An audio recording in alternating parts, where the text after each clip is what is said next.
Hey guys, welcome back to Don't Forget the Art. I am so excited that you are here, and I am, of course, excited about today's project. As always, this one is a little bit more near and dear to my heart because today is Pi Day. That's right, Pi Day, 3/14 on the calendar, and there is a special place in my heart for Pi Day. And that's because actually my degree, what I went to college for, is actually in biology. So I'm kind of a science math geek who enjoys doing art. That's just kind of the way it went. Hadn't really planned on getting into the science geeky stuff, but when I did, and decided I wanted to play with animals for a career, I kind of embraced the science geekiness to it. So I am going to play that up a little bit today, and we are going to do some circle art because circles are cool, and it's Pi Day, and that's what we do around here. So I looked up online for circle art images, searched it, found a few that were interesting, and one in particular really struck me. I loved the landscape, I loved the colors, I really liked how it looked. So I decided to kind of take it, switch things around a little bit, make it my own, and that is what my reference photo is. And I'm going to play around with that. I also thought it would be fun to pull out the watercolors. I haven't worked with those for a little while, so they've maybe been feeling neglected, and I figured maybe they would enjoy some love and attention with this one. Now, my reference photo, I can't say for certain, but looking at it, it appears to be possibly like acrylic or oils or something like that. But again, I thought maybe some watercolors would be fun. It's almost spring. We've had a lot of rain here this week. And again, haven't done the watercolors for a while. So I am using my my liquid watercolors, okay? These, somebody gifted me, they're Master's Touch. They're okay. Gonna use those up and maybe upgrade, but you're gonna want some kind of watercolor. Now, you don't have to use liquid. You can use the typical traditional palette here. This also is Master's Touch. Crayola works great. Whatever works for you, you can obviously upgrade and get some nicer ones. I find the pigment in here to be really nice. I've gotten some really nice paintings out of them. And so you're going to want some kind of watercolors. And if you're using the liquids, because you won't have this, you're going to need some kind of a palette to put your paints in and to mix them on if you're mixing them. Now, mine kind of mixed on the paper. I just used most everything straight from the colors there, but that is something that you will want. You may want a compass if you are circle challenged. I actually did freehand this. I'm trying to work on those circles and drawing straight lines. If you guys know, I'm a little straight line challenged. You may need an eraser, a pencil, who knows, a ruler, but you might want those nearby just in case. Pencil sharpener. You will want a variety of brushes. Okay, now I tend to work with a smaller brush, but just know if you are opting to do this with watercolors, traditionally watercolors are done with pretty big brushes. Now, I tend to be a little bit of a control freak, and so I prefer, even when I do acrylics, I really just like smaller brush. I like a little bit more control over it, but you will see me kind of pull out the bigger brushes, possibly with this. I also wanted some texture in this painting, so I am using a sponge to kind of get some extra texture in there. Watercolors is a little bit difficult sometimes to get that texture in there, just because of the way that the medium kind of works and flows. It's definitely not like the acrylics or oils where you can get some of that texture. There are ways of doing it. Again, smaller brushes, going back in with details, using thicker amounts of paint, and getting a little creative with the supplies that you're using. So I'm going to try a sponge and see what happens. You're going to need a water cup and some water in there. I am using a nice big paper here. I am using a 12 by 18 inch watercolor Canson. This is a cold press. The difference between the cold press and the hot press, cold press has some texture to it. So I don't know, it's probably not going to show up. It's just showing up as white. Hot press is usually less textured, more flat.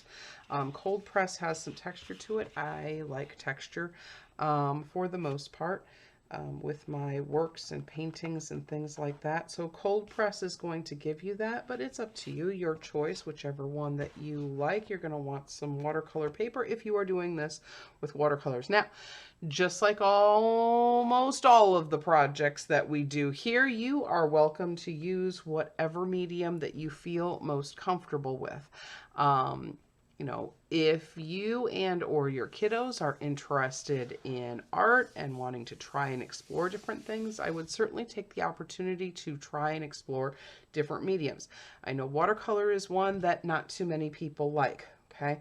I'll give you some tips and tricks that you can use while you're doing your watercolor painting if you go that route.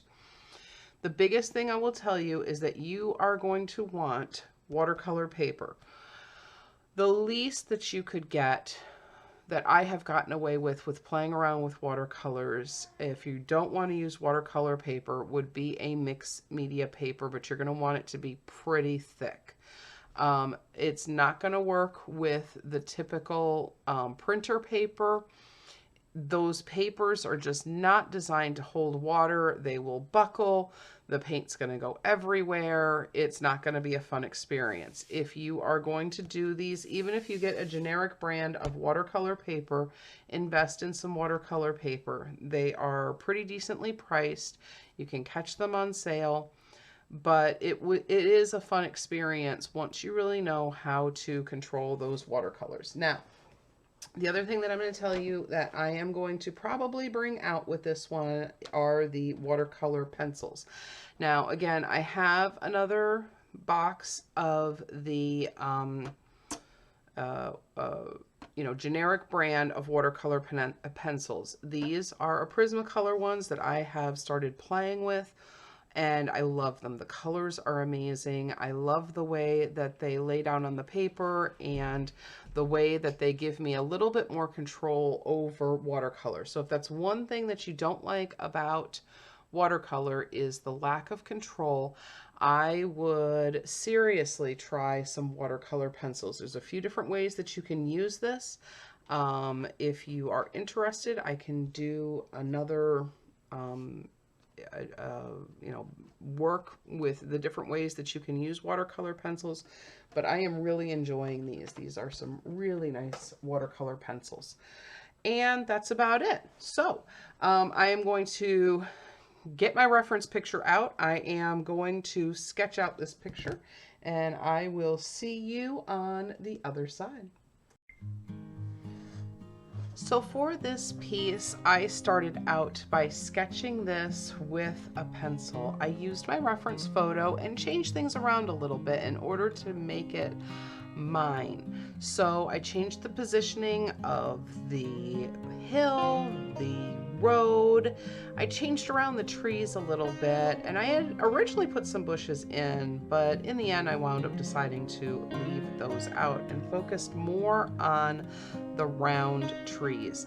I loved the way the colors were in this and the way everything was just so colorful and fun and free and relaxing, and that was exactly what I needed. It has been a very wet, rainy, overcast week here, and as I have told you guys before, my brain is solar powered now, and so after a couple days of that wet, rainy, overcast weather, I started to lose it a little bit. So when I saw this piece and how happy and colorful and sunshiny it was, I thought, ooh, that would make me so happy to make it.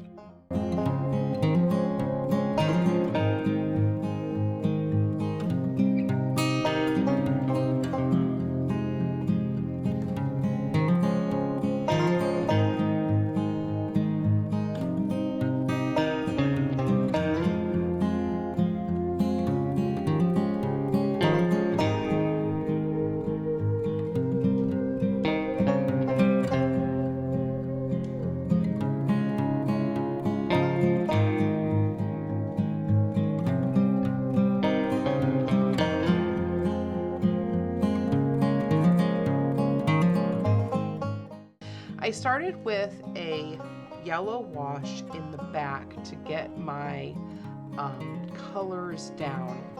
And if you see the reference photo, they kind of have some like streaks in there with some like a yellow ochre. So I tried doing that a little bit. Again, this was just kind of playing around and seeing how things go. I am not much of a drip art person. I have seen many artists who do the drip art, and they are really, really good at it. It's not something that I have practiced. It's not something that I have done. So the drip art part for me didn't go very well, and instead of forcing anything, I opted to just kind of leave it and go ahead and just kind of wash it out. I didn't worry so much about the colors dripping or me painting over the circles, because one thing I'm trying to remember is, number one, with watercolors dry lighter than they put them down. Okay, that's kind of the exact opposite of acrylics. Acrylics tend to dry darker, where watercolors tend to dry lighter. Also remember, with just about every medium that you use and every art piece that you go through, and I had to remind myself of this one as I was creating it, every piece goes through an ugly phase, and that's okay. There's nothing wrong with that. It's just going to happen, and you need to remember to push through. Nearly every single medium has, it needs to be layered. So it's not a one shot and you're done for the most part, okay? And that doesn't matter if you are doing a piece of realism, of, abstract or impressionism or whatever.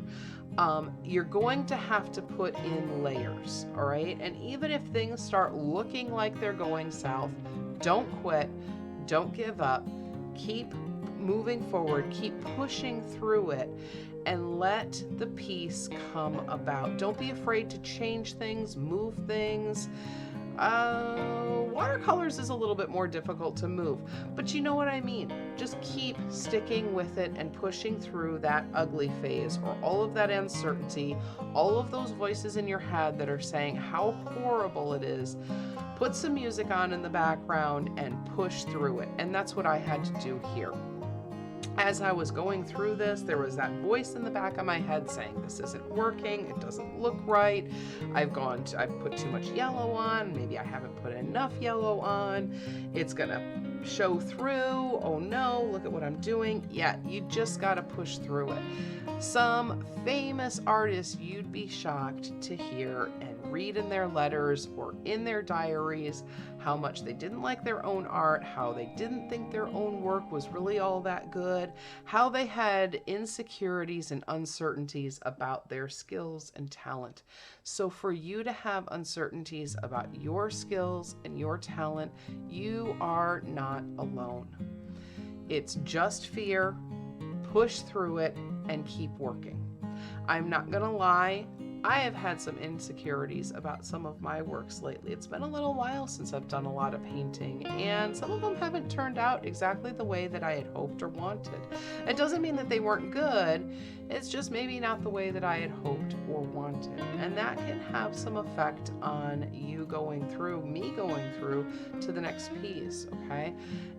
Anytime many people sit down and look at a blank piece of paper or a blank canvas, there can be some fear and anxiety about it, okay? Because we want it to be good, we want it to be done well, we maybe are nervous that it's not going to be perfect.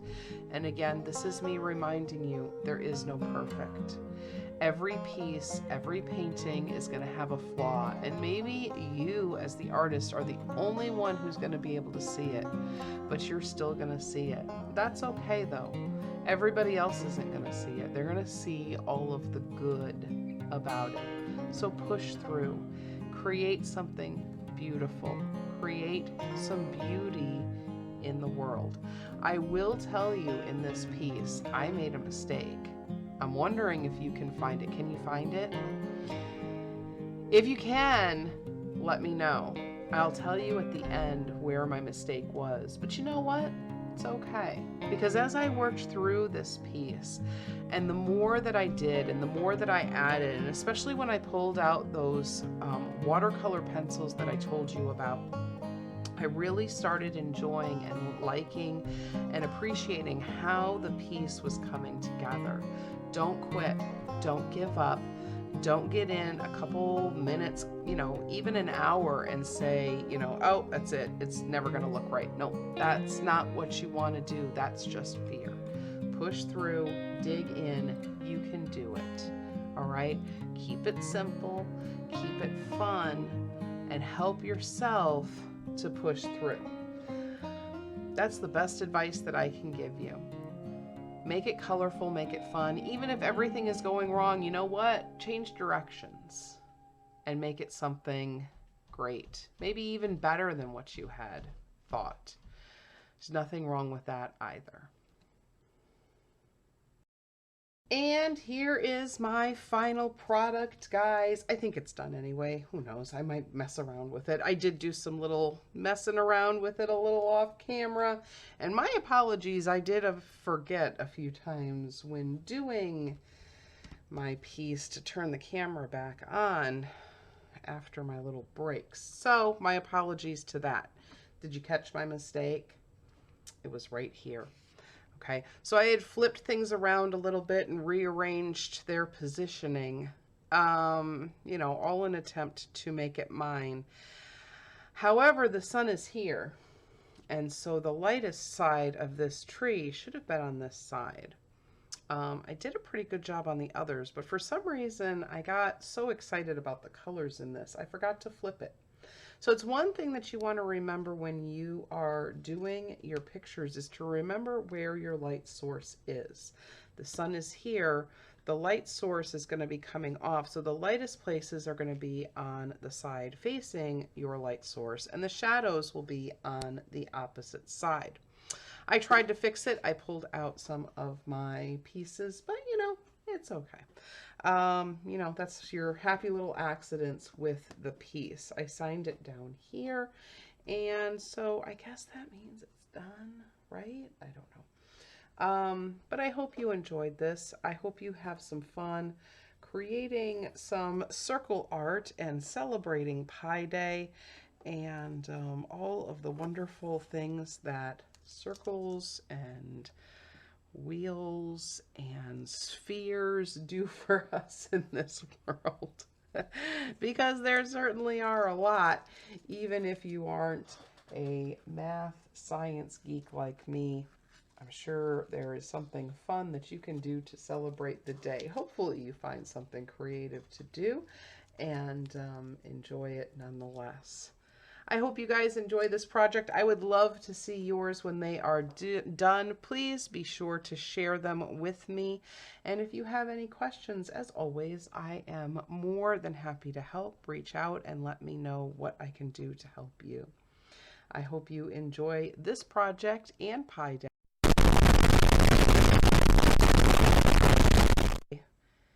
And I will see you next time. Happy arting, everyone.